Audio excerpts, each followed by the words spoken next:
Hello students, welcome to Namita chemistry classes. आज हम करेंगे आईआईटी जेईई 2022 मेंस में आए हुए कुछ क्वेश्चंस। एटॉमिक स्ट्रक्चर चैप्टर से quantum numbers and atomic orbitals का part 2। The number of radial nodes and total number of nodes in 4p orbital respectively are. अब आपको चार ऑप्शंस दिए गए हैं, एक करेक्ट आंसर बताना है। 4p के लिए देख लेते हैं n की वैल्यू और l की वैल्यू क्या होगी। n होगा 4 और l होगा 1। टोटल रेडियल नोड्स होती हैं n माइनस l माइनस 1। यहां पर n और l की वैल्यू पुट करें, आपको वैल्यू मिलेगी 2। तो टोटल रेडियल नोड्स हुई 2 और टोटल नोड्स होती हैं n माइनस 1। n की वैल्यू पुट करें, आंसर मिलेगा 3। टोटल नंबर ऑफ नोड्स हुई 3।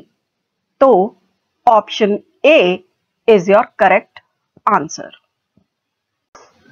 Which of the following is the correct plot for the probability density psi square as a function of distance r of the electron from the nucleus for 2s orbital? अब अभी आपने पिछले question में किया, number of radial nodes होती हैं n minus l minus 1। 2s के लिए n की वैल्यू है 2, l की वैल्यू है 0। अगर n और l की वैल्यूज पुट करें तो हमें मिल जाएंगी total number of radial nodes equal to 1 और साई स्क्वायर हमेशा पॉजिटिव ही होगा। तो इसलिए अगर आप यहां देखें तो एक नेगेटिव वैल्यू मिलती है सी ऑप्शन में, इसलिए ये तो करेक्ट आंसर हो ही नहीं सकता। बाकी तीन में हमेशा पॉजिटिव वैल्यू मिली है, लेकिन ऑप्शन नंबर बी में यहां देखें आप, एक रेडियल नोड मिलती है, इसलिए करेक्ट आंसर हुआ B. Which of the following statements are correct? यहां आपको कुछ स्टेटमेंट्स दी गई हैं और ये देखना है कि कौन सी करेक्ट है और कौन सी इनकरेक्ट। फर्स्ट स्टेटमेंट देख लेते हैं। The electronic configuration of chromium is argon 3d5 4s1।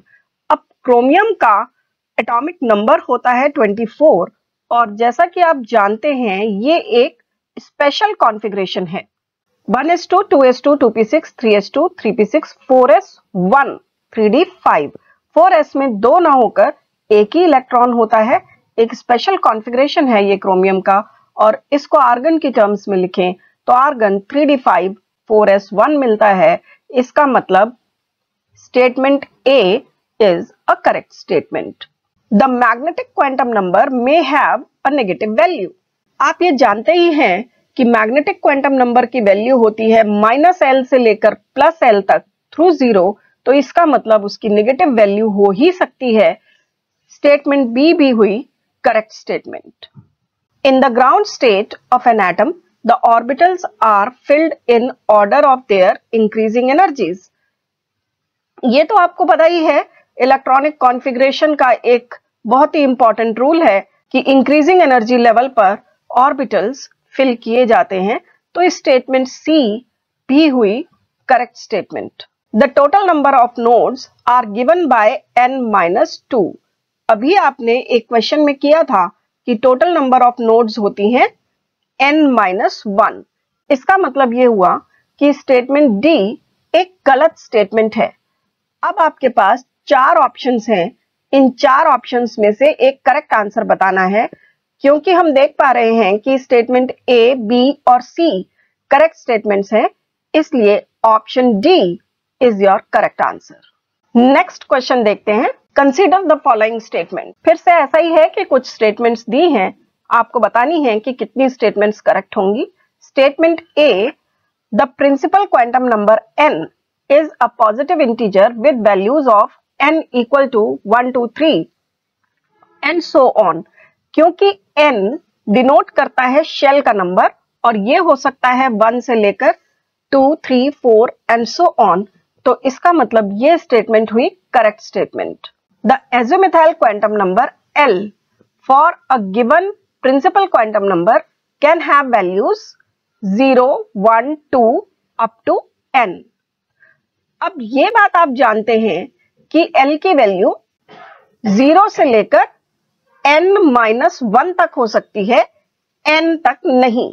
इसका मतलब ये स्टेटमेंट हो जाती है गलत। Magnetic orbital quantum number ml for a particular L, that is azimuthal quantum number, has 2l plus 1 values। क्योंकि मैग्नेटिक क्वांटम नंबर की values हो सकती हैं -l to +l थ्रू 0, इसलिए ये टोटल वैल्यूज हो जाती हैं 2l plus 1। Means statement C is a correct statement। ±1/2 are the two possible orientations of electronic spin। ये एक करेक्ट स्टेटमेंट है। ये आप जानते ही हैं कि एक ऑर्बिटल में 2 इलेक्ट्रॉन्स रिसाइड कर सकते हैं विद ऑपोजिट स्पिन्स +½ एंड -½ तो ये स्टेटमेंट होती है एक correct statement. For L = 5 there will be a total of 9 orbitals.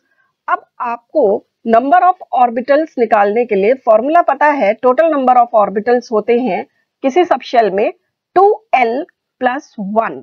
यहाँ पर L की वैल्यू है 5, वैल्यू पुट करें तो 2l + 1 का नंबर आएगा 11। इसका मतलब L = 5 वाले सब शेल में 11 ऑर्बिटल्स होंगे, तो ये स्टेटमेंट हो जाती है गलत। अब आपके पास 4 ऑप्शंस हैं, करेक्ट आंसर बताना है। हम ये देख पा रहे हैं कि स्टेटमेंट A, C और D करेक्ट स्टेटमेंट्स हैं, इसलिए option C is your correct answer. अगर आपको ठीक से समझ आया है तो प्लीज लाइक करें, शेयर करें। चैनल पर नए हैं तो सब्सक्राइब करें, बेल आइकन हिट करें। देखते रहें Namita chemistry classes. Bye bye.